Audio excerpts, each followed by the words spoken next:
Hello friends, this is Manjeet Kaur, PhD Research Scholar of ECE Department, Punjab Engineering College, Jeempur University, Chandigarh. So today I'm here to discuss our recent paper publication on comparative radio frequency and crosstalk analysis of carbon-based nano interconnects.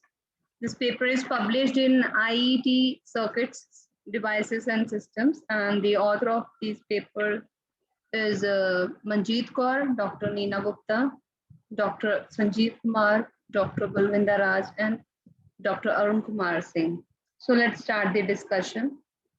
What are interconnects?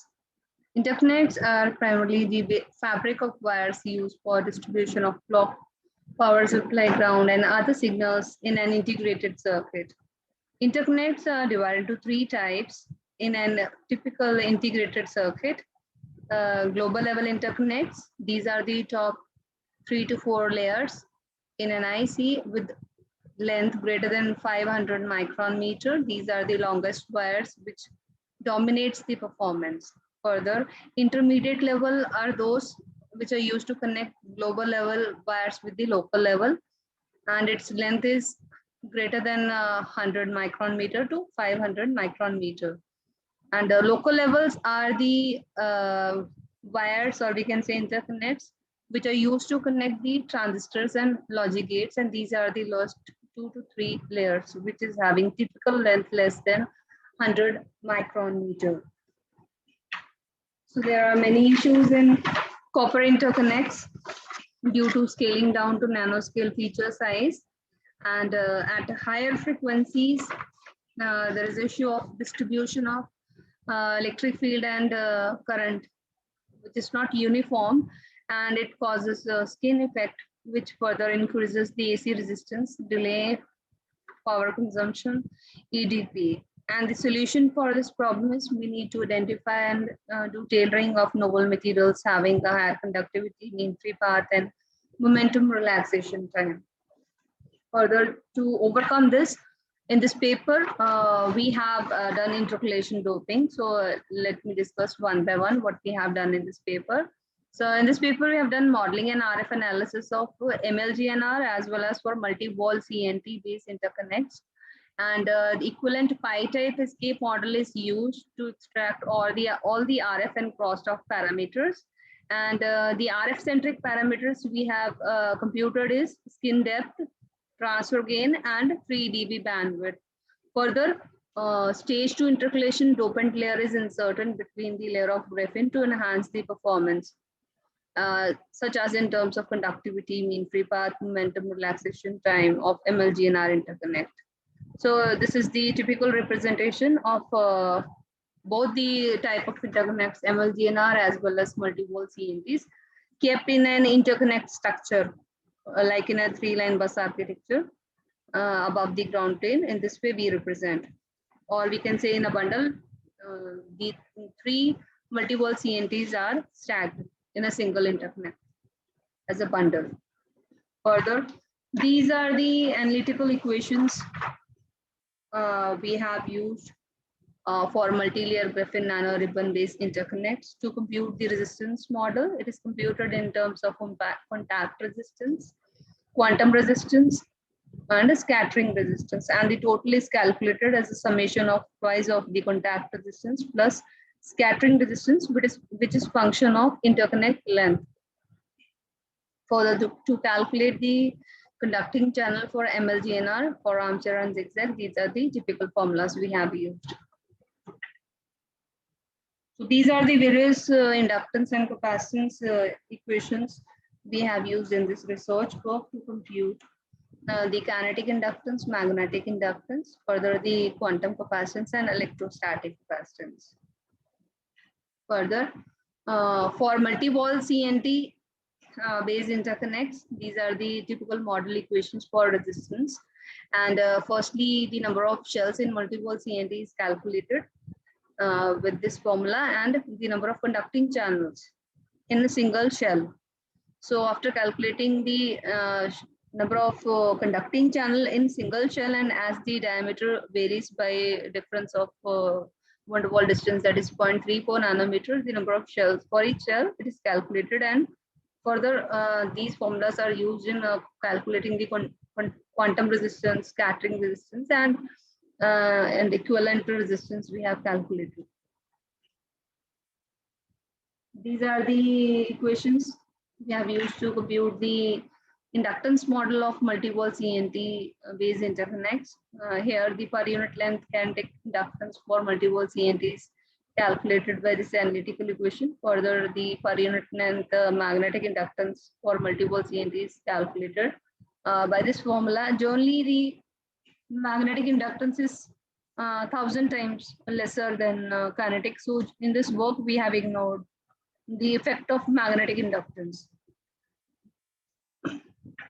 Further, these are the various capacitance equations, model equations we have used to compute the electrostatic and quantum capacitance. So to calculate the capacitance, recursive method we have used to calculate the quantum capacitance. And the equivalent per unit length capacitance of multi-wall CNT is expressed as this formula for quantum as well as electrostatic capacitance.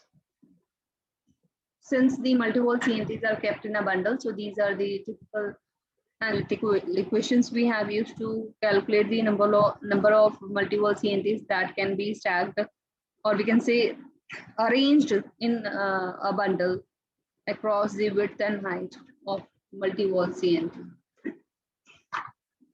Further, these are the equivalent models we have used to compute the performance of multi-wall CNT as well as multi-layer graphene nanoribbon.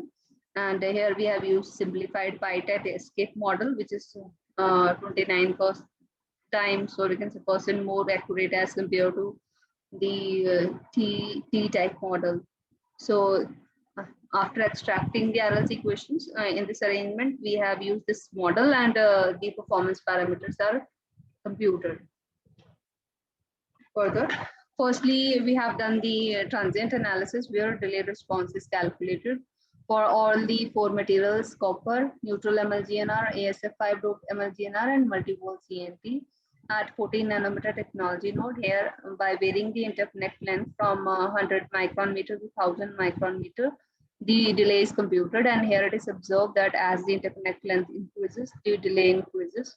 And here, since the RLC for this copper is highest, so delay response is more, or we can say burst is for copper, whereas if we compare with the ASF5 dope, since its electrical property, we can say the conductivity, mean free path, and momentum relaxation time is best for SF5, so delay is minimum for arsenic pentafluoride doped MLGNR.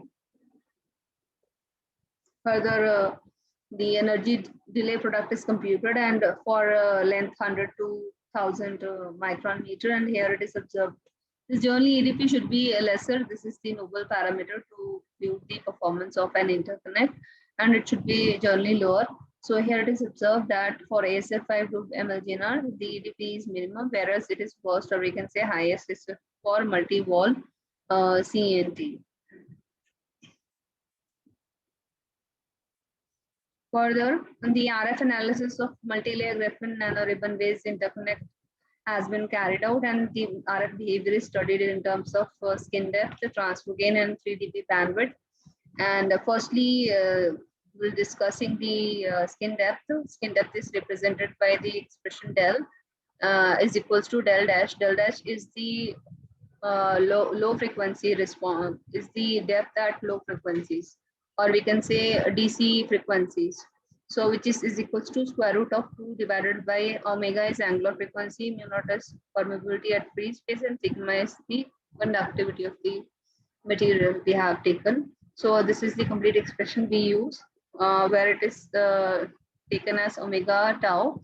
And so here from this expression as well, here we can see we have varied the frequency from 1 gigahertz to 1 terahertz. The signal is flowing through the interconnect, and this skin depth is calculated, and here it is observed that higher frequency the current get confined at the boundaries and the skin depth decreases. So there is a gradient, there is a sharp decrease in skin depth for material neutral MLGNR, whereas the response for ASF5 dope, here we can see the curve, the skin depth for multi-wall CNT, if the diameter is more, it will be having more a number of shells as well as conducting channels, so its response will be better. So here we can see the lowest curve is having a skin depth, this one, and for circular red line, circular markers with red line is for a multi-wall CNT with diameter 21 nanometer. And more is the gradient, more is the unstable material. So we should take an interconnect material which should have stable RF properties. There should be less variation in skin depth. Further, the transfer gain is calculated. Transfer gain of any system, or we can say interconnect model, is it is the mapping from input to the output.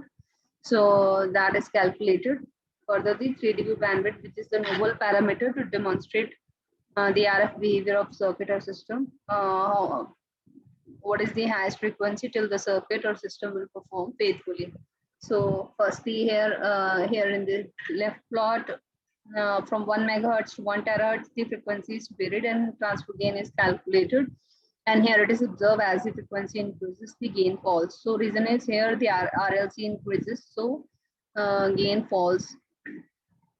And here it is observed that for a ASF5 doped, the performance is comparatively 10 to 11 times better as compared to this multi-wall CNT as well as neutral MLGNR, and the transfer gain response is poor for copper. Coming to the 3 dB bandwidth analysis here, by varying the interconnect length from 100 micron meter to 1000 micron meter, 3 dB bandwidth is calculated for all the 4 materials, and it is observed that the performance best we are getting for ASF5 doped MLGNR, and the response 3 dB response is worst, or we can say minimum, is for copper interconnect. Further, crosstalk induced delay and noise analysis is carried out, and this is done by using 3-line bus architecture, where we have taken 2 aggressor lines and victim line is in the middle. And using this structure, when these interconnect lines are running parallelly, so there is a coupling across the wires, which is represented by CC. And using pi-type model, the input signal is applied on aggressor line and response on the victim line is calculated. So this is the coupling capacitance analytical model equation we have used to compute the coupling capacitance. Further, the crosstalk analysis is done in terms of out of phase victim line voltage is calculated by varying the time, and here it is observed that the response is worst for copper and its response is best for ASF5 doped MLGNR at 14 nanometer technology node. Further, the crosstalk induced delay for all the 4 materials in terms of out of phase and in phase is calculated, and here it is observed for copper. The out of phase response is highest, whereas if we talk about ASF5 dope, the response is best. We can say the out of phase crosstalk induced delay is best for this. Coming to the average power consumption for all the 4 materials, it is computed, and here it is observed that the out of phase configuration, the power consumption is maximum for copper. And if we talk about ASF5 doped MLGNR, the in-phase power consumption is minimum. So this is the summary of this paper. In this paper, it is demonstrated that intercalated MLGNR could be used as a potential replacement for existing chip interconnect for global level lens on the basis of RF and transient analysis results. The results demonstrate that ASF5 doped MLGNR explicitly outperforms copper and bundled multi-wall CNT. Further, ASF5 doped MLGNR also outperformed copper and bundled multi-wall CNTs in terms of crosstalk parameters, out of phase and in phase crosstalk induced delay. Further, the comparative EDP results of ASF5 doped MLGNR present most optimal results of 98.6% and 99.6% better than copper and multi-wall CNT counterpart at length 1000 micron meter. Further, superior 3 dB bandwidth and delay and EDP results of ASF5 to MLGNR can be attributed to their higher conductivity, mean free path, and momentum relaxation time parameters. The result in this paper suggests that carbon-based nano interconnects have bright future in futuristic technologies. So thank you for listening and viewing the PPT. So for more details, you can visit this DOI number. Thank you and have a nice day.